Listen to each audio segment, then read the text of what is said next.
વિદ્યાર્થીની બહેનો અને મિત્રો, ગઈકાલે આપણે એક નવા પ્રશ્નપત્રનો અભ્યાસ કરી રહ્યા છીએ, આંતરરાષ્ટ્રીય વેપાર. અને આંતરરાષ્ટ્રીય વેપારની અંદર ખૂબ ડિટેલ્સમાં આપણે અભ્યાસ કર્યો.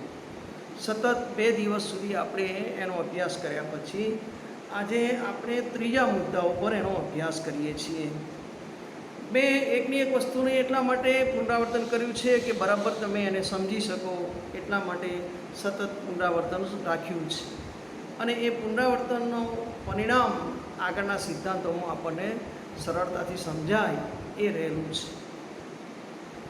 અત્યાર સુધી જે આપણે ચર્ચા કરી છે એ બહુ અગત્યની ચર્ચા કર્યા પછી દુનિયા તરફ તમે દૃષ્ટિપાત કરશો તો જણાશે કે જુદા જુદા દેશો એ સાંસ્કૃતિક, રાજકીય અને આર્થિક સંબંધોથી જોડાયેલા છે. જો પ્રત્યેક દેશ જરૂરિયાતો સંતોષવાની બાબતમાં સ્વાવલંબી હોત તો બીજા દેશો સાથે વિનિમય કરવાની જરૂર ન પડત. પણ આજના વિશેષીકરણ અને સૂક્ષ્મ શ્રમ વિભાજનના જમાનામાં સંપૂર્ણ સ્વાવલંબન અશક્ય છે. ફરી આ વાક્યને રિપીટ કરું છું. આ તો તમે સમજી શકશો કે દુનિયાના જુદા જુદા દેશોમાં સાંસ્કૃતિક, રાજકીય અને આર્થિક સંબંધોથી જોડાયેલા છે. માત્ર આર્થિક સંબંધોથી જોડાયેલા છે એવું નથી, સાંસ્કૃતિક, રાજકીય અને આર્થિક બધા જ સંબંધોથી જોડાયેલા છે. કોઈ પણ દેશ બધા જ પ્રકારની પોતાની જરૂરિયાતો સંતોષવાની બાબતમાં સ્વાવલંબી હોત તો કોઈ પ્રશ્ન જ નહોતો. એ બીજા દેશો સાથે વિનિમય કરત જ નહીં, બીજા દેશો સાથે વેપાર કરત જ નહીં. પણ એવું નથી કે વિશ્વના બધા જ દેશો સ્વાવલંબી છે, પોતાની જરૂરી બધી જ ચીજવસ્તુઓ પોતાના દેશમાં ઉત્પન્ન કરી શકે છે એવી સ્થિતિમાં નથી, સ્વાવલંબનપણાની સ્થિતિમાં નથી. એ બીજા દેશ ઉપર કેટલીક ચીજવસ્તુઓ બાબતમાં આધાર રાખવો પડે છે. અને એથી જો એ સ્વાવલંબી હોત તો વિનિમય કરવાની કોઈ જરૂરત જ ન પડે. પણ આજના આ વિશેષીકરણ અને સૂક્ષ્મ શ્રમ વિભાજનના જમાનામાં સંપૂર્ણ સ્વાવલંબન અશક્ય છે. આજના વિશેષીકરણ અને સૂક્ષ્મ શ્રમ વિભાજનનો આપણે અર્થ સમજ્યા હતા. શ્રમ વિભાજનને કારણે જ આ વેપાર અસ્તિત્વમાં આવે છે એવી આપણે ચર્ચા કરી હતી. મને યાદ છે ત્યાં સુધી પહેલું વાક્ય આપણે એવું બોલ્યા હતા કે કોઈપણ પ્રકારનો વેપાર એ શ્રમ વિભાજનનું પરિણામ છે. પછી એ વેપાર આંતરિક હોય કે આંતરરાષ્ટ્રીય, પણ એ વેપારનું જે પરિણામ છે, કોઈપણ પ્રકારના વેપારનું પરિણામ છે એ શ્રમ વિભાજન છે. અચ્છા, આજે જે શ્રમ વિભાજન અસ્તિત્વમાં આવ્યું છે એ સૂક્ષ્મ શ્રમ વિભાજન અસ્તિત્વમાં આવ્યું છે. સૂક્ષ્મ શ્રમ વિભાજનનું ઉદાહરણ આપણે એક કોલેજના પ્રથમ વર્ષમાં ભણ્યા હતા. શ્રમ વિભાજનના પ્રકારોમાં ભણ્યા હતા. સાદું શ્રમ વિભાજન એવો એક પ્રકાર આવતો હતો અને એની અંદર આપણે ભણ્યા હતા શ્રમ વિભાજનના પ્રકારોની અંદર કે શ્રમ વિભાજન એટલે શું અને એમાં સૂક્ષ્મ શ્રમ વિભાજન એટલે શું. તો એમાં આપણે એક સોયનું ઉદાહરણ ભણ્યા હતા કે માત્ર એક સોય બનાવવાનું નાનું સરખું કારખાનું છે, તો એ સોય બનાવવાના નાના સરખા કારખાનાની અંદર જુદા જુદા વિભાગો પાડી દેવામાં આવે છે. પહેલો વિભાગ છે એ માત્ર ચોક્કસ માપના ટુકડા કરે, જે સોયનો સળિયો છે એના ચોક્કસ માપના ટુકડા કરે. બીજો છે એ એને સરખો કરે.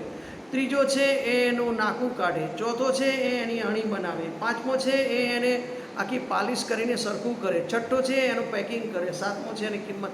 આમ આપણે સૂક્ષ્મ શ્રમ વિભાજનનું એક સોયનું ઉદાહરણ ભણ્યા હતા કે એક નાનામાં નાની ચીજવસ્તુ સોય છે, એ સોયને પણ જો જુદા જુદા વિભાગોમાં વહેંચી દેવામાં આવે તો એને કારણે જે પરિસ્થિતિ પેદા થાય છે એ બહુ મહત્ત્વની પેદા થાય છે કે જે શ્રમિક, જે કારીગર જે બાબતમાં નિષ્ણાત છે એ બાબતમાં એ સૌથી વધારે સારું, ઉત્તમ કામ આપી શકશે, અસરકારક કામ આપી શકશે, એમાં એ નિપુણતા પ્રાપ્ત કરી શકશે અને એને કારણે એ વધારે સારું કામ આપી શકશે.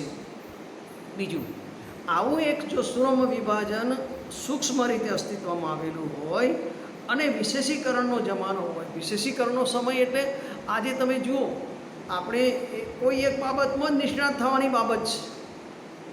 દાખલા તરીકે તમે જે સાયન્સ કોલેજો અને આર્ટ્સ કોલેજોમાં અભ્યાસ કરો છો એમાં શું છે, BA with economics, BA with Sanskrit, BA with Gujarati, BA with sociology, BA with psychology. આનો અર્થ શું કે તમે કોઈ એક પર્ટિક્યુલર વિષયમાં વિશેષીકરણ અપનાવો છો.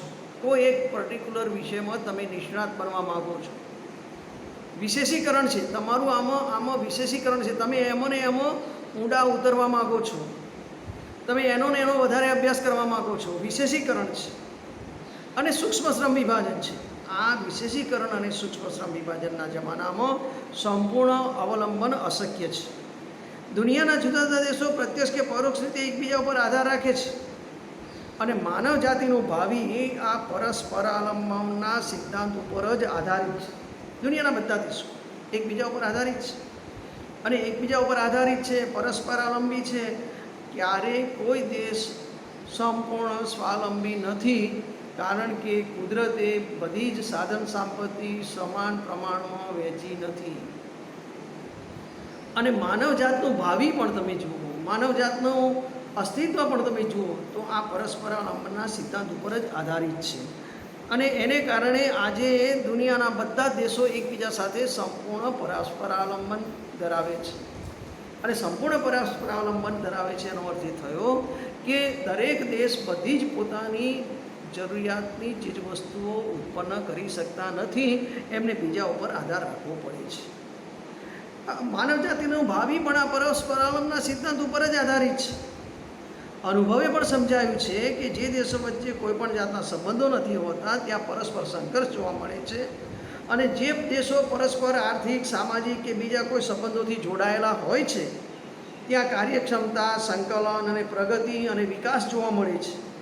જુદા જુદા દેશો આર્થિક સંબંધો વિદેશ વેપાર દ્વારા વધુ સારી રીતે વિકસાવી શકે છે.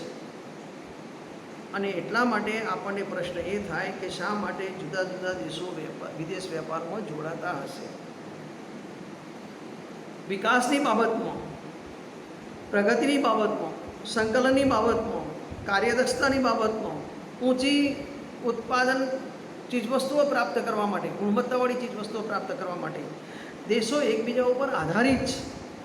અને એ પરસ્પર સામાજિક કે આર્થિક કે બીજા બધા સંબંધોથી જોડાયેલા છે. બે દેશો વચ્ચેના સંબંધો પણ આંતરરાષ્ટ્રીય વેપારમાં પણ એટલા જ મહત્ત્વના છે. અને ક્યારેક એવું પણ કહેવામાં આવે છે કે દ્વિપક્ષી સંબંધોથી વેપાર કરાર અસ્તિત્વમાં આવેલો છે. બે દેશો વચ્ચેના આર્થિક, સામાજિક, સાંસ્કૃતિક, રાજકીય સંબંધો પણ આંતરરાષ્ટ્રીય વેપાર માટે ખૂબ જ મહત્ત્વના છે. અને એને કારણે આપણે અનુભવે પણ સમજાવ્યું છે કે કોઈપણ દેશના બીજા દેશ સાથેના સંબંધો સારા હોતા નથી તો એ દેશ વેપારમાં લાભ કમાવી શકતો નથી. અને એના સંબંધો આર્થિક, સામાજિક, સાંસ્કૃતિક કે રાજકીય રીતે સારા ન હોવાને કારણે ક્યારેક સંઘર્ષ પેદા થાય છે. અને સંઘર્ષ પેદા થવાને કારણે એ એક દેશ અને બીજા દેશ વચ્ચેના જે વેપારના લાભો છે એ વેપારના લાભો પ્રાપ્ત કરી શકતા નથી. આ આપણી એક સાદી સમજ છે, આ આપણી એક વિચાર સમજ છે. અને એ વિચાર સમજને આધારે આપણને એ પ્રશ્ન થાય કે શા માટે જુદા જુદા દેશો વિદેશ વેપારમાં જોડાતા હશે. આપણે એ સતત સમજવાની કોશિશ કરી છે કે કોઈ પણ દેશ પોતાની જરૂરિયાતોની માટે સ્વાવલંબી નથી, એટલે કે અમુક જરૂરિયાતો માટે તેને બીજા દેશો ઉપર આધાર રાખવો પડે જ છે. અમેરિકા જેવા ધનાઢ્ય દેશને પણ આજે પોતાની બધી જ જરૂરિયાતી વસ્તુઓનું ઉત્પાદન થતું નથી અને એ આવશ્યક પણ નથી. પરસ્પર અવલંબનના સિદ્ધાંતને લક્ષ્યમાં રાખીને જ જુદા જુદા દેશો વેપારના સંબંધોથી જોડાય છે. અમુક જરૂરિયાતો માટે બીજા દેશો ઉપર આધાર રાખવાની વૃત્તિ જેમ દેશોને વેપારી સંબંધોથી જોડે છે, તે જ સિદ્ધાંત એક જ દેશના જુદા જુદા પ્રદેશોને પણ વેપાર કરવા માટે પ્રેરે છે. તમે જુઓ, જરૂરિયાતો માટે બીજા દેશો ઉપર આધાર રાખવો પડે છે અને આધાર રાખવાની જે વૃત્તિ છે એ એક દેશને બીજા દેશને વેપારના સંબંધોથી જોડે છે. કોઈ દેશ એવો નથી વિશ્વનો કે પોતાની જરૂરી બધી જ ચીજવસ્તુઓનું ઉત્પાદન કરે, અને આવશ્યક પણ નથી, જરૂરી પણ નથી, કારણ કે એનાથી નુકસાન છે. એટલે પોતાની જરૂરિયાતો માટે કોઈ પણ દેશ સંપૂર્ણ સ્વાવલંબી નથી. અમુક જરૂરિયાતો માટે એણે બીજા દેશ ઉપર આધાર રાખવો જ પડે. પછી એ દેશ ધનિક છે કે વિકાસશીલ દેશ છે એ વસ્તુ જુદી છે. ઘણીવાર તો ધનિક દેશો પણ પોતાની બધી જ જરૂરિયાતોની ચીજવસ્તુઓ પોતાના દેશમાં ઉત્પન્ન કરતા નથી. એમણે બીજા દેશ ઉપર આધાર રાખવો પડે છે અને બીજા દેશ ઉપર આધાર રાખીને એ વધારે સારા લાભ પ્રાપ્ત કરી શકે છે. અને બધી જ ચીજવસ્તુઓ પોતાના દેશમાં ઉત્પન્ન કરવી એવી આવશ્યકતા પણ નથી. એટલે જે આધાર રાખવાની વૃત્તિ છે એ બે દેશો માટે જેમ લાગુ પડે છે, બે દેશોના વેપારના સંબંધોને લાગુ પડે છે, એ જ પ્રકારે આ સિદ્ધાંત જે છે એ એક દેશ અને એક દેશના જુદા જુદા પ્રદેશોને પણ લાગુ પડે છે. સમાનતાની બાબતમાં આપણે જોયું હતું કે કુલ ઉત્પાદન વધે છે. બીજું આપણે આ જોયું હતું કે કોઈ એક દેશ બધી જ ચીજવસ્તુઓનું પોતે ઉત્પાદન કરી શકતો નથી, બીજા દેશો ઉપર આધાર રાખવો પડે છે. પરસ્પાવલંબન છે. સંપૂર્ણપણે કોઈ દેશ સ્વાવલંબી હોતો નથી, એણે પોતાની જરૂરિયાતો માટે બીજા દેશ ઉપર આધાર રાખવો પડે છે જ. અને એ આધાર રાખવો પડે છે એટલા માટે તમે જુઓ વિશ્વના બધા જ દેશો અને આ વિશેષીકરણ અને સૂક્ષ્મ શ્રમ વિભાજન, એ વિશેષીકરણ અને સૂક્ષ્મ શ્રમ વિભાજનના જમાનાને કારણે બીજા દેશો ઉપર આધાર રાખવો જ પડે. બીજું, કુદરતી સાધન સંપત્તિ સમાન ધોરણે વેચાયેલી નથી, માટે બીજા દેશો ઉપર આધાર રાખવો જ પડે. એટલે એક દેશ બીજા દેશ સાથે વેપારથી જોડાય છે. અલબત્ત વેપારનો મૂળભૂત હેતુ નફો કમાવાનો હોવા છતાં દેશ પોતાની બધી જ જરૂરિયાતની વસ્તુઓ ઉત્પન્ન કરી શકતો નથી, માટે એક દેશ બીજા દેશ સાથે જોડાય છે. આ જ સંદર્ભમાં આપણે આગળના પ્રવચનમાં એ આંતરિક વેપાર અને વિદેશ વેપારની વ્યાખ્યા આપી હતી કે એક જ દેશના જુદા જુદા ભાગો કે જુદા જુદા પ્રદેશો વચ્ચે વેપાર થતો હોય તો તેને આંતરપ્રાદેશિક કે આંતરિક વેપાર કહે છે. એક જ દેશના જુદા જુદા ભાગો કે એક જ દેશના જુદા જુદા પ્રદેશો વચ્ચે વેપાર થતો હોય તો તેને આપણે આંતરિક વેપાર કહીએ છીએ. અને વેપાર બે અથવા વધારે સાર્વભૌમત્વ દેશો વચ્ચે થતો હોય તો એને આપણે વિદેશી વેપાર કહીએ છીએ અથવા તો આંતરરાષ્ટ્રીય વેપાર કહીએ છીએ. એને સાદા શબ્દોમાં આપણે સમજવાની કોશિશ કરી ત્યારે એવું સમજતા હતા કે આપણી અને તેમની વચ્ચેનો વેપાર એ આંતરરાષ્ટ્રીય વેપાર છે. આપણી અને તેમની વચ્ચેનો વેપાર એ આંતરરાષ્ટ્રીય વેપાર છે. અથવા તો જે બે દેશો એવા છે કે સાર્વભૌમત્વ ધરાવે છે અને સાર્વભૌમત્વ ધરાવતા બે દેશો એ એક દેશ અને બીજા દેશ સાથે જે વેપારથી જોડાય છે તો એને આપણે આંતરરાષ્ટ્રીય વેપાર કહીએ છીએ. આંતરિક વેપાર અને આંતરરાષ્ટ્રીય વેપારને હજુ આપણે બરાબર સમજવાની કોશિશ કરીએ તો દાખલા તરીકે ભારતમાં કેરળ અને ગુજરાત વચ્ચે થતો વેપાર એ આંતરિક વેપારનું ઉદાહરણ છે. પણ ભારત અને અમેરિકા વચ્ચે થતો વેપાર એ આંતરરાષ્ટ્રીય વેપાર છે. દેશના જ પ્રદેશોમાં થતો વેપાર, દેશના જ જુદા જુદા ભાગોમાં થતો વેપાર એ આંતરિક વેપાર છે. અને એક દેશ અને બીજા દેશ વચ્ચે, ભારત અને અમેરિકા એ બે દેશો વચ્ચે થતો વેપાર એ આંતરરાષ્ટ્રીય વેપાર છે. વેપાર આંતરિક હોય કે આંતરરાષ્ટ્રીય વેપાર, પણ એના પાયામાં તમે જાઓ તો વિશેષીકરણ અને શ્રમ વિભાજન રહેલું છે. એના પાયામાં તમે જાઓ, વેપારના પાયામાં તમે જાઓ કે વેપાર શા માટે, વેપાર ઉદ્ભવવાનું કારણ શું, દેશો વેપારથી શા માટે જોડાય છે, દેશના બે પ્રદેશો એકબીજા પ્રદેશ સાથે વેપારથી શા માટે જોડાય છે. એ વેપારના પાયામાં તમે જાઓ તો વેપારના પાયાનું મૂળભૂત બાબત છે વિશેષીકરણ અને શ્રમ વિભાજન. એક જ દેશના જુદા જુદા ભાગોમાં, દાખલા તરીકે ગુજરાતમાં કાપડનું ઉત્પાદન થાય, પશ્ચિમ બંગાળમાં શણનું ઉત્પાદન થાય, એવી જ રીતે જુદા જુદા દેશોની અંદર જે દેશ પાસે જે વસ્તુના ઉત્પાદનમાં અનુકૂળતા હોય તેનું ઉત્પાદન કરે અને બીજી ચીજ વસ્તુની આયાત કરે. એટલે વિશેષીકરણ કરવાથી અથવા તો શ્રમ વિભાજન અપનાવવાથી, વિશેષીકરણ અને શ્રમ વિભાજન અપનાવવાથી એક કાર્યક્ષમ રીતે ઉત્પાદન પ્રાપ્ત કરી શકે, અસરકારક ઉત્પાદન પ્રાપ્ત કરી શકે, ગુણવત્તાવાળું ઉત્પાદન પ્રાપ્ત કરી શકે અને વિનિમય કરનાર બંને પક્ષોને લાભ થાય જો વિશેષીકરણ અને શ્રમ વિભાજન અપનાવવામાં આવે તો. અને એટલા માટે આપણે આ અભ્યાસ કર્યો હતો. બીજું ખાસ આજના અભ્યાસમાં મહત્ત્વનું છે, એમાં પ્રશિષ્ટ સિદ્ધાંત ખૂબ મહત્ત્વનો છે. આંતરરાષ્ટ્રીય વેપારનો પ્રશિષ્ટ સિદ્ધાંત, જેને ક્લાસિકલ સિદ્ધાંત કહેવામાં આવે છે અને ક્લાસિકલ વિચારસરણી કહેવામાં આવે છે. એ આવા પ્રશિષ્ટ વિચારકો જે છે એમાં એડમ સ્મિથ અને એના બધા અનુગામીઓ માલ્થસ છે, રિકાર્ડો છે, જે.એસ. મિલ છે, એ બધાના પ્રશિષ્ટ અર્થશાસ્ત્રીઓ તરીકેનો સમાવેશ થાય છે.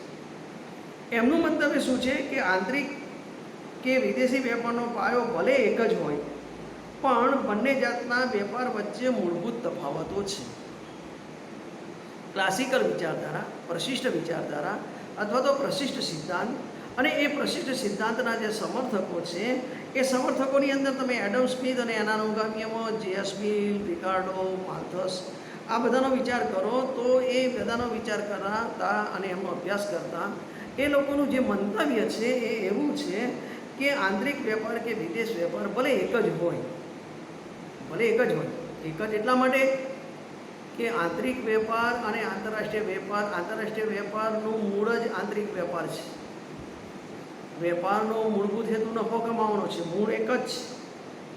ભલે એક જ હોય, પણ આંતરિક કે વિદેશી વેપારનો પાયો ભલે એક જ હોય, પણ બંને જાતના વેપાર વચ્ચે કેટલાક મૂળભૂત તફાવતો છે, અને એ તફાવતોને કારણે આ વિશેષીકરણ ઉદ્ભવે છે. એ તફાવતોને કારણે શ્રમ વિભાજન ઉદ્ભવે છે, અને એ વિશેષીકરણ અને શ્રમ વિભાજન એ આંતરરાષ્ટ્રીય વેપારનો પાયો બને છે. આવું ક્લાસિકલ વિચારધારામાં માનવામાં આવ્યું છે.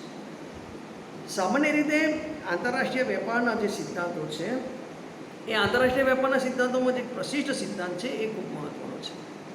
પ્રશિષ્ટ વિચારસરણીના મુખ્ય પ્રણેતા છે એડમ સ્મિથ, અને વિદેશ વેપારના ઉદ્ભવ માટે બે દેશોમાં ઉત્પાદન ખર્ચમાં રહેલા તફાવતને જવાબદાર ગણે છે. જ્યારે રિકાર્ડો છે એ માટે તુલનાત્મક ઉત્પાદન ખર્ચના તફાવતને આધારરૂપ ગણે છે. ક્લાસિકલ લેખકો અથવા તો પ્રશિષ્ટ લેખકો, ખાસ કરીને રિકાર્ડોએ જે તુલનાત્મક ખર્ચનો સિદ્ધાંત આપ્યો હતો એમાં જે.એસ. મિલ જેવા અર્થશાસ્ત્રીઓએ પાછળથી એમાં કેટલાક સુધારા કર્યા હતા. પણ ક્લાસિકલ સિદ્ધાંત જે આપ્યો છે એ ક્લાસિકલ સિદ્ધાંતને ટૂંકમાં જોઈએ તો એમ કહી શકાય કે પ્રત્યક્ષ દેશ એવી વસ્તુઓનું ઉત્પાદન કરશે કે જે આબોહવા, કુદરતી સાધન સંપત્તિ, લોકોની આવડત, કુશળતા, જ્ઞાન, એમની સમજ વગેરેને અનુરૂપ હોય, અને એવી વસ્તુઓનું જરૂર કરતાં વધુ ઉત્પાદન કરશે, અને જેમાં અનુકૂળતા નહીં હોય તેવી વસ્તુઓની આયાત કરશે, અને આયાત થતી વસ્તુના બદલામાં જેની અનુકૂળતા છે અને જેનું જરૂરિયાત કરતાં વધારે ઉત્પાદન થયું છે અને એનો દેશ પાસે અતિશેષ પડ્યો છે, સરપ્લસ પડ્યું છે, વધારો પડ્યો છે, તો એ વસ્તુની નિકાસ કરશે. એટલે ટૂંકમાં જે વસ્તુના ઉત્પાદન ખર્ચમાં લાભ હોય એનું જરૂર કરતાં વધારે ઉત્પાદન કરવાનું, જરૂર કરતાં વધારે ઉત્પાદન કરીને એની નિકાસ કરવાની, અને ઉત્પાદન ખર્ચમાં લાભ ઓછો હોય એની બાબતમાં એ ચીજ વસ્તુની આયાત કરવાની. આ ક્લાસિકલ વિચારધારાની મૂળભૂત બાબત છે. ક્લાસિકલ વિચારધારાની આ મૂળભૂત બાબત માનવ સમાજની સભ્યતા અને સંસ્કૃતિના વિકાસ સાથે જે પ્રતિદિન માનવીની જરૂરિયાતો વધતી જાય છે અને જે જરૂરિયાતો સારી રીતે સંતોષી શકાય તે માટે વિશેષીકરણ અને શ્રમ વિભાજનનો જે માર્ગ અપનાવ્યો છે, અને એ માર્ગને કારણે જે પરસ્પરાવલંબીની પરિસ્થિતિ જે ઊભી થઈ છે એ પરસ્પરાવલંબીની પરિસ્થિતિમાં આ ક્લાસિકલ સિદ્ધાંતમાં એવું કહેવું છે, ક્લાસિકલ વિચારકોનું એવું કહેવું છે કે જે ચીજ વસ્તુની અનુકૂળતા હોય એનું જરૂરિયાત કરતાં વિશેષ ઉત્પાદન કરવું, વિશેષ ઉત્પાદન એટલે અતિશેષ ઉત્પાદન કરીને એની નિકાસ કરવી, અને જેનું ઉત્પાદનમાં ઓછો લાભ છે અથવા તો જેના ઉત્પાદનમાં ખર્ચ વધારે આવે એમ છે એનું ઉત્પાદન ન કરીને અથવા ઓછું કરીને એવી ચીજ વસ્તુને વિદેશમાંથી આયાત કરવી જોઈએ. આ પ્રશિષ્ટ સિદ્ધાંતની મૂળભૂત બાબત છે. એટલે આપણે અહીંયા અત્યાર સુધીના અભ્યાસમાં જે બાબત ભણ્યા એ બહુ મહત્ત્વની બાબત છે કે ક્લાસિકલ સિદ્ધાંત શું કહેવા માગે છે, પ્રશિષ્ટ સિદ્ધાંત શું કહેવા માગે છે, અને પ્રશિષ્ટ સિદ્ધાંત જે કહેવા માગે છે એમાં પ્રશિષ્ટ સિદ્ધાંતોની કેટલીક વિચારધારામાં કેટલીક માન્યતાઓ છે. પ્રશિષ્ટ વિચારધારાઓની કેટલીક વિચારધારા છે, વિચારસરણી છે, જેમાં એ વિચારકો પોતાના મંતવ્યો રજૂ કરે છે. અને પ્રશિષ્ટ વિચારકો જે માને છે એ પ્રશિષ્ટ વિચારકોની જે વિચારધારા છે એ વિચારધારાને અનુલક્ષીને આપણે કેટલાક સિદ્ધાંતોનો આગળ અભ્યાસ કરવાનો છે. હાલ પૂરતું અહીંયા આપણે આને વિરામ આપીએ છીએ. ફરીથી આપણે આનો આગળ અભ્યાસ કરવા માટે પ્રયત્ન કરીશું. હજુ ફરીને આંતરિક વેપાર એટલે શું, આંતરરાષ્ટ્રીય વેપાર એટલે શું, આંતરિક અને આંતરરાષ્ટ્રીય વેપાર વચ્ચે શું તફાવત છે, આંતરરાષ્ટ્રીય વેપાર શા માટે ઉદ્ભવે છે, વિશેષીકરણ અને શ્રમ વિભાજન શું છે, સૂક્ષ્મ શ્રમ વિભાજન શું છે એ પણ સમજજો. દરેક દેશ પાસે કુદરતી સાધન સંપત્તિ અને ઉત્પાદનના સાધનોનું પ્રમાણ સરખું નથી. ઉત્પાદન સાધન સંપત્તિ કુદરતી રીતે જે છે એ અસમાન રીતે પડેલી છે, આ પણ સમજવાની કોશિશ કરજો. કયા દેશ પાસે કયા પ્રકારની અનુકૂળતા છે, કયા પ્રકારની પ્રતિકૂળતા છે એ પણ સમજવાની કોશિશ કરજો. અને એને કારણે આ જે એક દેશ વચ્ચેનો વેપાર એ આંતરિક વેપાર છે, ભલે એનો પાયો સરખો હોય આંતરિક વેપાર અને આંતરરાષ્ટ્રીય વેપારનો, પણ એ બંને વચ્ચે કેટલાક પાયાના તફાવતો પડે છે એને પણ સમજવાની કોશિશ કરજો. અને એને સમજીને આંતરિક વેપાર એટલે શું, આંતરરાષ્ટ્રીય વેપાર એટલે શું, આંતરિક વેપારની પણ વ્યાખ્યા આપવામાં આવી છે. આંતરિક વેપાર એટલે દેશની અંદરનો વેપાર, દેશના જુદા જુદા પ્રદેશો વચ્ચે થતો વેપાર, દેશના જુદા જુદા ભાગો વચ્ચે થતો વેપાર.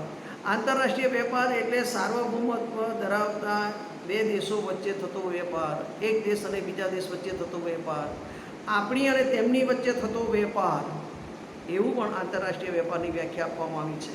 એટલે એક દેશ અને બીજા દેશ વચ્ચે થતો વેપાર એ આંતરરાષ્ટ્રીય વેપાર છે. ટૂંકમાં આ બધી હકીકતોને સમજવા માટેનો પ્રયત્ન કરજો. આપણે આ પ્રશિષ્ટ સિદ્ધાંતની સાથે સાથે આપણે પ્રશિષ્ટ સિદ્ધાંતને બરાબર સમજ્યા પછી આગળના સિદ્ધાંતો અભ્યાસ કરવા માટેનો પ્રયત્ન કરીશું. હાલ અત્યારે આપણે આ પ્રવચનને વિરામ આપીએ છીએ. તમારો ખૂબ ખૂબ આભાર.